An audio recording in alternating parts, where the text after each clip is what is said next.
नमस्कार, मैं हूं मृत्युंजय कुमार झा और शाम के 5:30 बज चुके हैं। अगले आधे घंटे तक आपके सवालों का सबसे बड़ा मंच तैयार है। अगर आपने कमोडिटी में ट्रेड किया है या फिर नया ट्रेड करना चाहते हैं, जानना चाहते हैं कि आपके लिए कहां पर कमाई के मौके हैं, तो आप सवाल पूछिए। नंबर आप नोट कर लें 02223001634। इसके अलावा आप 02223001635 पर भी अपना सवाल पूछ सकते हैं। और चलिए हम फटाफट आपको एक बार मार्केट बता दें कि मार्केट में इस वक्त हलचल क्या हो रही है, उसके बाद हम कुछ अहम खबरों का रुख करेंगे। इस वक्त गोल्ड मार्केट को अगर आप देखें तो गोल्ड में रिकवरी आई है और इस वक्त एमसीएक्स पर गोल्ड का भाव 165 रुपये ऊपर ट्रेड कर रहा है। चांदी में करीब करीब 200 रुपये की तेजी है। हालांकि अंतर्राष्ट्रीय बाजार में गोल्ड और सिल्वर दोनों काउंटर दबाव में हैं। हालांकि दबाव बहुत ज़्यादा नहीं है, आप रेंज का मार्केट कह सकते हैं, लेकिन उसके मुकाबले इंडियन मार्केट में थोड़ी सी तेजी है। 50-400 के आसपास एमसीएक्स पर गोल्ड का भाव ट्रेड कर रहा है। इसके अलावा नेचुरल गैस में आज बहुत ज़बरदस्त तेजी हमने देखी है। 10% से ज़्यादा नेचुरल गैस के दाम बढ़े हैं। अब तो 12% की तेज़ी आ गई है। आप देखिए 524 के ऊपर अभी ट्रेड हो रहा है। 12% से ज़्यादा का उछाल एमसीएक्स पर नेचुरल गैस की कीमतों में दिख रहा है। इसके अलावा कच्चा तेल, क्रूड का मार्केट, हालांकि चीन में जिस तरह से डिमांड घटने की आशंका है उसने क्रूड मार्केट के सेंटीमेंट को कमज़ोर किया है। चाइना में पीएमआई के नंबर भी कमज़ोर आए हैं।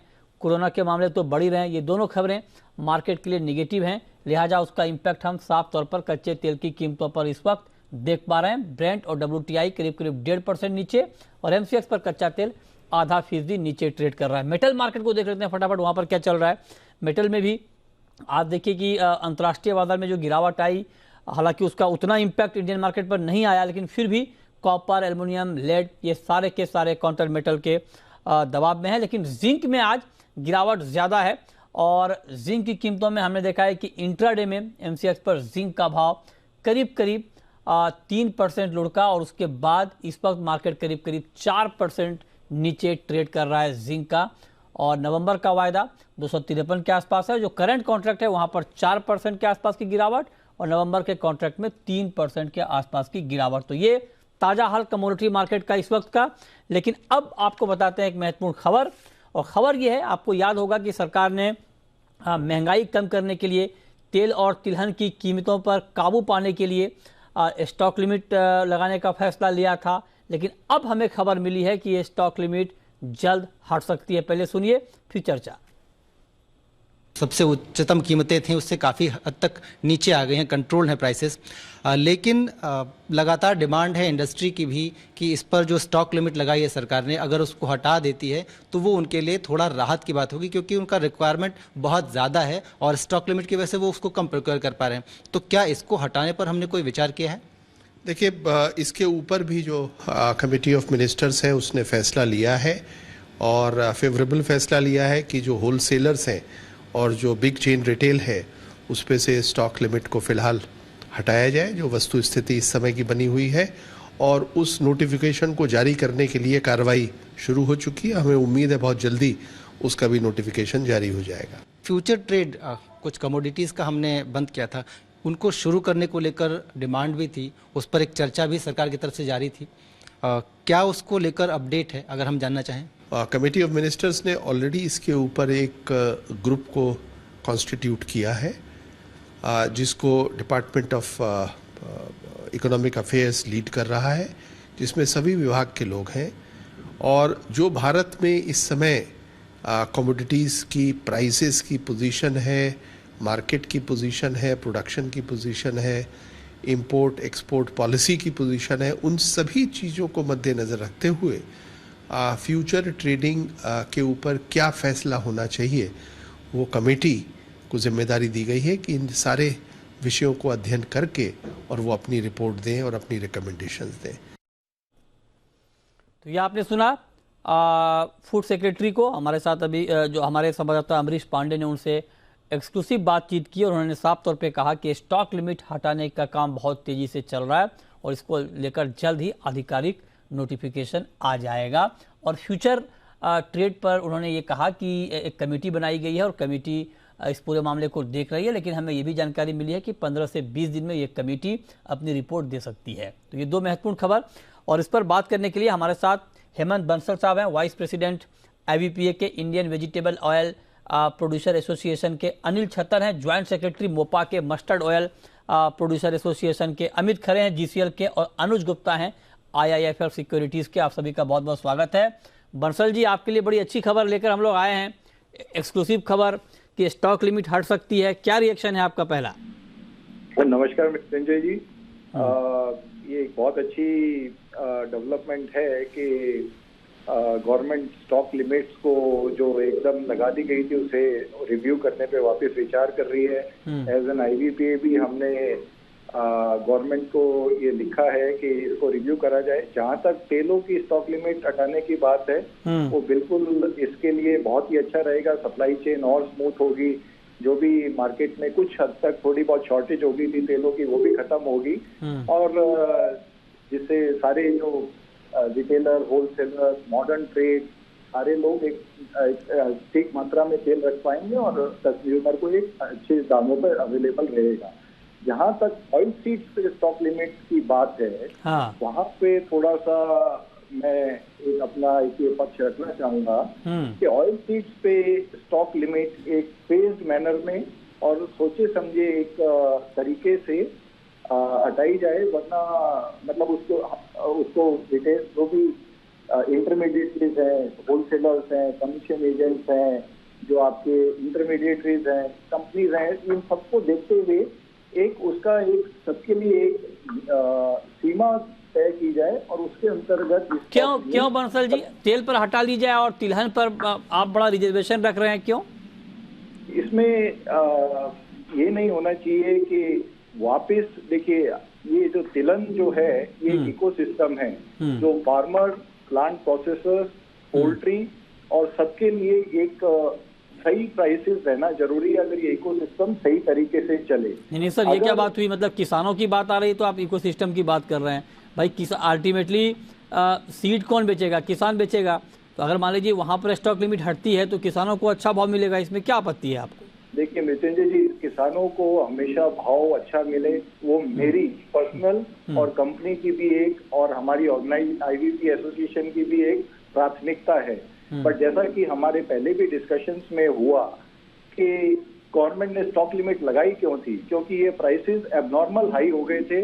जितना सीड अवेलेबल था उसकी एक थोड़ी सी गलत तरीके से होर्डिंग हो गई थी, जिससे वो किसानों के पास ना रह के दूसरे चैनल्स में रह गया था और प्रोसेसर्स को वो टाइम पे सीड मिला नहीं, और जिसकी वजह से पोल्ट्री को भी एक ऊंचे दामों पे सोयाबीन और दूसरी DOC खरीदनी पड़ी।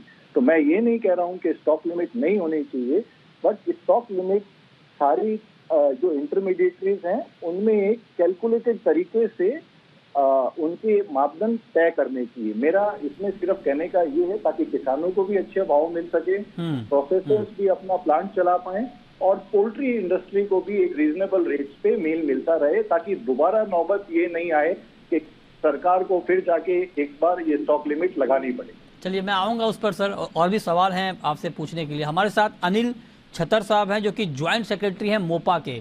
अनिल जी, बहुत बहुत स्वागत है आपका। आप क्या चाहते हैं? हेमंत जी कह रहे हैं कि ऑयल पर से हटा दे और ऑयल सीड पे फेज्ड मैनर में, हालांकि खबर यही है कि चरणों में ही होगा, ये एकाएक नहीं होगा। पहले बड़े जो प्लेयर हैं, जो बड़े कारोबारी हैं, उनके ऊपर स्टॉक लिमिट हटेगी, फिर धीरे धीरे ये पूरी तरह से आउट होगा। लेकिन आपका टेक क्या है इसके ऊपर अनिल जी? सर, सबसे पहले तो मैं चीफ बिजनेस का और आपका धन्यवाद देना चाहता हूं कि आपने इस आवाज को सरकार तक, मोपा की आवाज को सरकार तक पहुंचाया कि भाई कैसे भी करके स्टॉक लिमिट हटे। और एक समय आ गया था जब किसानों की अराइवल का टाइम हो गया था। एक तरफ हम देश में आत्मनिर्भरता की बात कर रहे हैं, तो किसान को पैसा मिलेगा तो ही उपज होगी, तो इंडस्ट्री चलेगी, तो ही ऑयल बाहर निकलेगा। तो सबसे पहले सरकार को ऑयल और ऑयल सीड दोनों पे स्टॉक लिमिट हटानी चाहिए, तुरंत प्रभाव से हटानी चाहिए। आज देश में 11 लाख बोरी की सोयाबीन की अराइवल है, 4 लाख बोरी की आपके सरसों की अराइवल है, 7-8 लाख बोरी मूंगफली की अराइवल है। ऐसे में अकेला मिलर्स उसको नहीं खरीद सकता, वो माल डिवाइड होगा तो ही फार्मर्स को उसका पैसा मिलेगा। अच्छा। और जैसे ही इसका सीड का पैसा मिलेगा, आज रिटेलर के पास ऑयल पे दुकान में रखने के लिए सारे ब्रांड नहीं है। 4 ब्रांड रखता है, उसकी स्टॉक लिमिट पूरी हो जाती है। ठीक है। तो कस्टमर अपनी चॉइस का माल खरीद ही नहीं पाता कि मुझे नहीं, तो आप क्या कह रहे हैं कि तेल और तिलहन दोनों पर से एक साथ हटा लेना चाहिए, या आप बंसल जी की तरह आप भी कह रहे हैं कि तेल पर तो हटा ले लेकिन तिलहन पर धीरे धीरे हटाए? नहीं, मैं तो कह रहा हूँ पहले तिलहन पे हटे फिर तेल पे हटे सर। अच्छा, तो बंसल जी देखिए, अनिल जी कह रहे हैं कि तिलहन से पहले हटना चाहिए पूरी तरह से, ऑयल सीड पे हटना चाहिए। ऑयल सीड बाजार में अवेलेबिलिटी होगी तो ऑयल तो अपने आप निकलेगा, प्रोडक्शन निकलेगा। अच्छा, अभी बंसल जी आपका टेक? किसान का अराइवल का टाइम है, उस समय तो ऑयल सीड पे ही हटनी चाहिए ना सर। 11 लाख बोरी का पैसा कैसे मिलेगा उसको, दोबारा पैदावार कैसे करेगा सर वो? बताइए बंसल जी, क्या कहेंगे आप इस पर? सामने मस्टर्ड सोइंग का टाइम आ रखा है।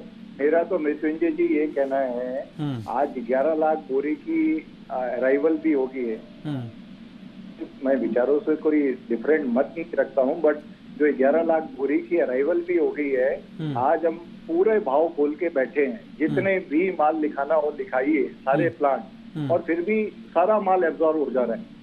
ठीक है, तो ऐसा नहीं है कि स्टॉक लिमिट होने की वजह से या ना होने की वजह से किसानों का माल नहीं खरीदा जाएगा। ये 11 लाख नहीं, ये 20 लाख बोरी भी हो जाए तो सारे भारत के प्लांट इतने सक्षम है कि एक ही दिन में माल खरीद देंगे सारा। अच्छा, एक बात और मैं पूछना चाह रहा हूँ बंसल जी, ये तो ठीक है, चलिए तो सरकार हालांकि चरणों में ही हटाने का प्लान कर रही है, लेकिन अभी जो नया सिचुएशन डेवलप हुआ है कि आप देखिए, हमने इस खबर को दिखाया चलाया है कि रूस ने ग्रेन डील से अपने आप को अलग कर लिया है। जो ब्लैक सी के जरिए यूक्रेन से ग्लोबल मार्केट में अनाज की सप्लाई होती थी, तेल की सप्लाई होती थी, उस डील से रूस ने अपने आप को अलग कर लिया है। इसका इम्पैक्ट ये हुआ कि आज ग्लोबल मार्केट में गेहूं, जौ, मक्का, पाम ऑयल सबके दाम बढ़ गए। तो क्या आपको लगता है कि एक एहतियातन सरकार शायद अभी सरकार को सोचना चाहिए जल्दबाजी में ये हटाने में, क्योंकि एक बार फिर से ऐसा ना हो कि दाम बढ़ने लगे, ग्लोबल मार्केट से सिग्नल मिलने लगे हैं? देखिए मृत्युंजय जी, मेरा जो ये कहने का तात्पर्य था कि फेज मैनर और जिसकी जितनी एक क्षमता है उसको उतनी लिमिट दी जाए, जिससे क्या होगा, दोनों काम सही होंगे। किसानों का अच्छा भाव भी मिलेगा, और जो ये ऑलरेडी ग्लोबल आप जो बता रहे हैं, आप बिल्कुल सही कह रहे हैं, उससे ऑलरेडी ये आज पूरी कमोडिटी मार्केट में एक फायर हो गया है, चाहे वो व्हीट हो चाहे मक्का हो।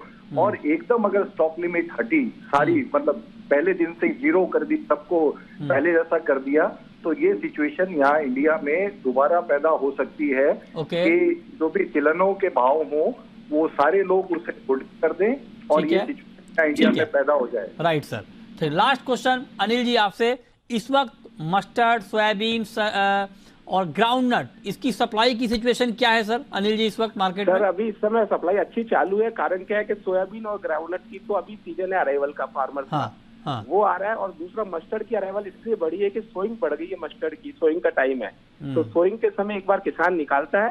तो इस समय अराइवल अच्छा है, बाजार में डिमांड भी है, फेस्टिवल डिमांड भी थी, अब आगे मैरिज की डिमांड भी आ जाएगी, और डिमांड सप्लाई का चैन है वो बैठी हुई है। रही बात तेजी मद्दी की, तो सर हम 150 लाख टन इंपोर्ट करने वाले हैं। इस इंडिया की क्रॉप से क्या तेजी मद्दी आएगी सर? हम तो कोई प्राइस बनाने वाले नहीं है। प्राइस हम तो नहीं बढ़ाएंगे सर, लेकिन ग्लोबल मार्केट में बढ़ता है तो हमारे यहाँ बढ़ जाता है दाम। उसको यहाँ पे स्टॉक लिमिट लगा के रखोगे तो भी वो नहीं रुक पाएगी सर। यहाँ पे स्टॉक लिमिट थी और पिछले 15 दिन में 15% की तेजी आ गई सर। स्टॉक लिमिट लगाने से मार्केट, ये बात ठीक है, ये बात ठीक है, ग्लोबल मार्केट का सीधा इम्पैक्ट आता है अपने यहाँ। ठीक बात है। चलिए, बहुत शुक्रिया अनिल जी आपका और हेमंत जी आपका हमारे साथ जुड़ने के लिए और इस खबर पर डिटेल में बात करने के लिए। लेकिन अब हम बात करते हैं कि आज के मार्केट में आपको करना क्या है। 200 रुपए के आसपास की तेजी गोल्ड में है इस वक्त, 50,411 ये एमसीएक्स पर गोल्ड का लेवल है। अनुज जी आप बताइए सर, क्या किया जाए गोल्ड में इस भाव पर? मृत्युंजय जी गुड इवनिंग। देखिए लास्ट वीक भी एक बाउंस बैक हमने देखा था, और अगर हम देखें तो आज भी मॉर्निंग में डिप लेने के बाद मार्केट ने रिकवर किया है लोअर लेवल से। यहाँ पे रुपी थोड़ा सा डेप्रिशिएट हुआ है, अगेन 83 के आसपास रुपी आता हुआ दिखाई दिया है फ्यूचर्स में।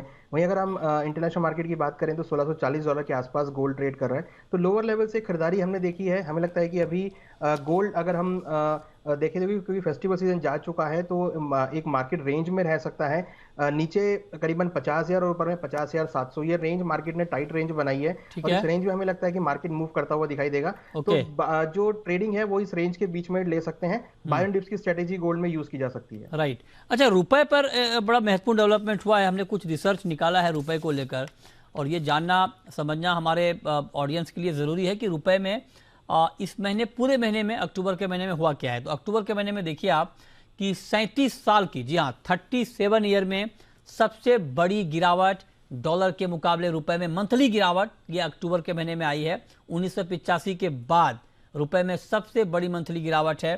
करीब करीब 0.2% के आसपास की गिरावट रुपए में दिखी है और ऑल टाइम लो पर रुपया पहुंचा है। लगातार 10वें महीने, जी हाँ लगातार 10वें महीने रुपए में गिरावट दिखी है। इस पूरे साल में आप देखिए कि लगातार रुपया गिर ही रहा है हर महीने और एक के बाद एक नए रिकॉर्ड को रुपए ने छुआ है। इस साल डॉलर इंडेक्स करीब 20% बढ़ा है और इसीलिए आप देखिए कि हालांकि डॉलर इंडेक्स के मुकाबले रुपया कम गिरा है, लेकिन गिरा है। मेरे ख्याल से इस साल जो है रुपए में करीब करीब 12-13% के आसपास की गिरावट आई है और ग्लोबल मार्केट में डॉलर का इंडेक्स 20% गिरा है। तो ये एक नया रिसर्च है। तो अब जरा आप बताइए अमित खरे जी कि कल से फेड की मीटिंग भी शुरू हो रही है ब्याज दरों को लेकर। उससे पहले अगर कोई गोल्ड में ट्रेड लेना चाहे तो इस वक्त इस भाव पर क्या ट्रेड लेना चाहिए? जी नरेंद्र भाई, थैंक यू। जैसे कि कल से फेड की मीटिंग स्टार्ट हो रही है तो मेरे को जैसा आपकी एक्सपेक्टेशन है कि 0.75 बेसिस पॉइंट का इंक्रीज इस बार भी हो सकता है, तो मेरे को लगता है अगर इस बार भी इंक्रीज होता है तो ये एक नेगेटिव सेंटिमेंट रहेगा स्पेशली गोल्ड सिल्वर के लिए। तो अगर लेवल्स पे ट्रेड की बात करें तो 50,500 अभी 440 का इसने हाई बनाया है, 416 के आसपास प्राइस है। 50-500 के करीब गोल्ड में एक बिकवाली का ट्रेड मैं रिकमेंड करूंगा। मेरे को लगता है अभी 1-2 दिनों में गोल्ड 50,000 और 49,700 रुपए के स्तर को टेस्ट कर सकता है। तो इसका जो स्टॉप लॉस है मेरे को लगता है 50,900 के करीब का लेने चाहिए। तो नीचे का जो रेंज है वो 49,700 और ऊपर का जो रेंज है 50,900। ये रेंज में मेरे को भी एक बार ट्रेडिंग लगता है कि मैं बिकवाली का ट्रेड रिकमेंड करूंगा। ठीक है। अच्छा, चांदी पर अनुज जी क्या व्यू है आपका? सिल्वर में कोई ट्रेड अभी देख रहे हैं आप? देखिए चांदी अगर आप देखेंगे तो $19 को काफ़ी सपोर्ट लिया है और मॉर्निंग में भी 57,000 के आसपास से मार्केट रिकवर हुआ है।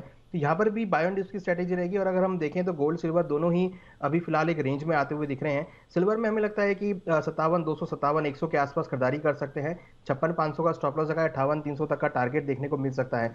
ओवरऑल अगर देखें तो $18 से लेकर $20 के बीच ये काफी टाइट रेंज है जो कि 56,000 से लेकर 58,000 के बीच बनती है। तो इस रेंज में मुझे लगता है कि चांदी मूव करती हुई दिखाई देगी। ठीक है। अगला सवाल है फरहान का रामपुर से। पूछिए फरहान। गुड इवनिंग सर जी। गुड इवनिंग, पूछिए सर। मेरा सवाल मेंथा ऑयल पर रहता है आए दिन। मैं कह रहा हूँ मेंथा ऑयल कुछ तेज होगा ना, अब तो सर्दी का मौसम भी आ गया, क्या इसमें तेजी बनेगी? अमित खरे सर से सवाल है। अच्छा खरे जी बताइए, मेंथा ऑयल में कुछ तेजी आप देख रहे हैं? अभी 980 पर है की क्लोजिंग प्राइस है आज की। जी मेंथा ऑयल का भी डिस्कस कर लेते हैं। मेंथा ऑयल जिसमें अभी नंबर वाइज की मैं बात कर लेता हूँ, अभी रिसेंट में वही कॉन्ट्रैक्ट चल रहा है तो 987 के आसपास का इसका भाव है और मेरे को लगता है इसमें जो तेजी आएगी वो आएगी अगर ये 992 रुपए के ऊपर अगर ये निकलता है तो ही इसमें इनको तेजी का ट्रेड करना चाहिए। जब तक 992 के ऊपर नहीं निकल रहा है, क्योंकि आज का भी हाई 992 हो गया और कल का हाई भी इसका 992 था, तो जब तक ये क्रॉस नहीं कर रहा है तब तक इनको बाय के लिए इसमें वेट करना चाहिए। ओके ठीक है, तो ये इस पर आप नज़र रखें मेंथा के ऊपर और 980 का आज का क्लोजिंग प्राइस।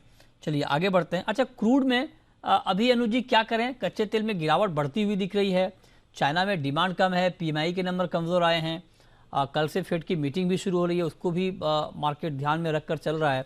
तो क्या ट्रेड इस वक्त आप कच्चे तेल में देख रहे हैं, क्या करना चाहिए? मतलब ये देखिए क्रूड में जो गिरावट आई है उसके पीछे रीजन चाइना की कमजोरी है और जो सप्लाईज हैं वो बढ़ती हुई दिखाई दी। लास्ट वीक यूएस की इन्वेंट्री भी काफी बड़ी थी, उसके बाद से हमने एक क्रूड में गिरावट आते हुए देखी। हमें लगता है कि अभी जो सेंटीमेंट है थोड़ा सा नेगेटिव हो सकता है, क्रूड में एक बिकवाली का ट्रेड लिया जा सकता है। तो सेल ऑन राइज का मार्केट रहेगा करीबन 7,350 के आसपास बिकवाली करें, 7,510 का स्टॉप लॉस है, टारगेट 7,150 तक हो सकता है। वहीं अगर हम ऑप्शन स्ट्रेटेजी की बात करें तो 7,200 का पुट ऑप्शन जो कि करीबन 330 के आसपास है उसको खरीदारी करके चलें। ऊपर में 380 तक का टारगेट देखने को मिल सकता है, 265 पे स्टॉप लॉस लगा सकते हैं। तो अगर किसी को ऑप्शन लेना है तो 7200 का पुट ऑप्शन खरीदारी के तौर पे ले सकते हैं। ओके, नेक्स्ट कॉलर जतिन है पंजाब से। पूछिए जतिन जी। सर मेरा सवाल जीरे में है, नवंबर और दिसंबर तक क्या रेट हो सकता है? नवंबर और दिसंबर तक जीरे का रेट क्या हो सकता है? खरे जी बताइए, क्योंकि दाम तो बहुत गिर रहे हैं, फंडामेंटल मजबूत है जीरे का, उसके बाद भी कीमतों में गिरावट है, क्या लगता है आपको? जीरे में मेरे को लगता है प्राइस काफी अच्छे बने हुए थे, अभी 25-25,500 के भाव थे। अभी एक छोटा सा एक करेक्शन फेज चल रहा है क्योंकि अभी आगे चल के इसका अराइवल का थोड़ा सा प्रेशर इसमें देखने को मिलेगा। अभी रिसेंट अगर मैं लेवल्स के हिसाब से बात करूं तो दिसंबर वायदा जो 24,000 के आसपास का अभी ट्रेड कर रहा है, 23,700 के लेवल को अगर ये होल्ड करता है तो इनको इसमें बाय का ट्रेड लेके चलना चाहिए। जब तक 23,700 के ऊपर है ये बाय का ट्रेड लेके चल सकते हैं। ऊपर में मेरे को लगता है 2 से 4 दिनों में 25,000 तक के भाव इसमें देखने को मिल सकते हैं। लेकिन अगर 23,700 के नीचे ये जाता है तो इनको जो है बाय का ट्रेड से एक बार भी एग्जिट करना चाहिए। अच्छा, ठीक है। मंजीत हैं जुड़ रहे हैं, पूछिए मंजीत जी। आपको आवाज आ रही है? लगता है उनसे संपर्क नहीं हो पा रहा, लेकिन कॉटन पर सवाल पूछना चाहते हैं। कॉटन पर क्या व्यू अनुज जी आपका?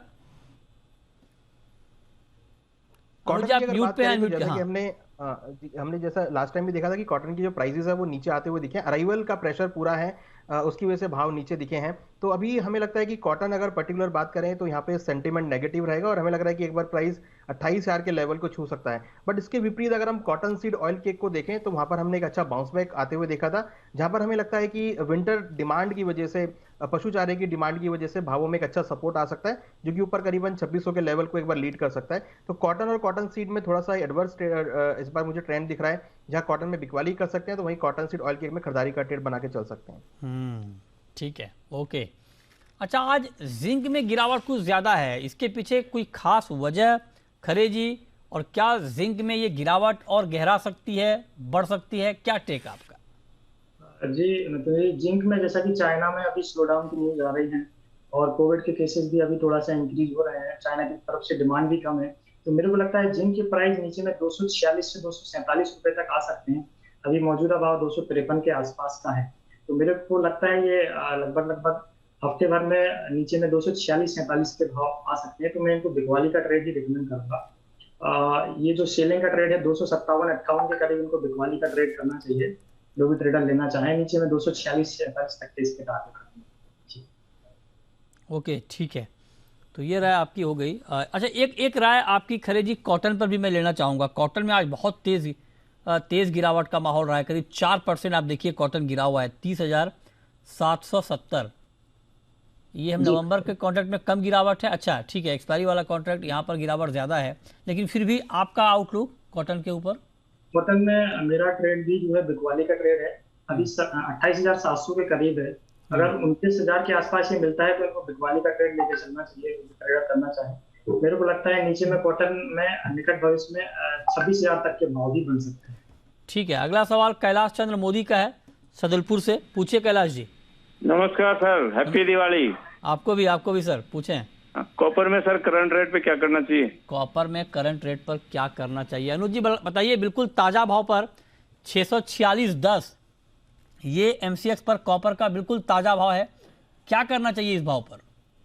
देखिए, अगर करंट रेट पे जानना चाह रहे हैं तो यहाँ पर मैं बिकवाली की सलाह दूंगा। ऊपर में 651 का स्टॉप लॉस लगाएं, टारगेट नीचे 641 642 तक हो सकता है। और अगर 642 के आसपास रेट मिलते हैं तो वहां पर अगेन खरीदारी का ट्रेड बना सकते हैं।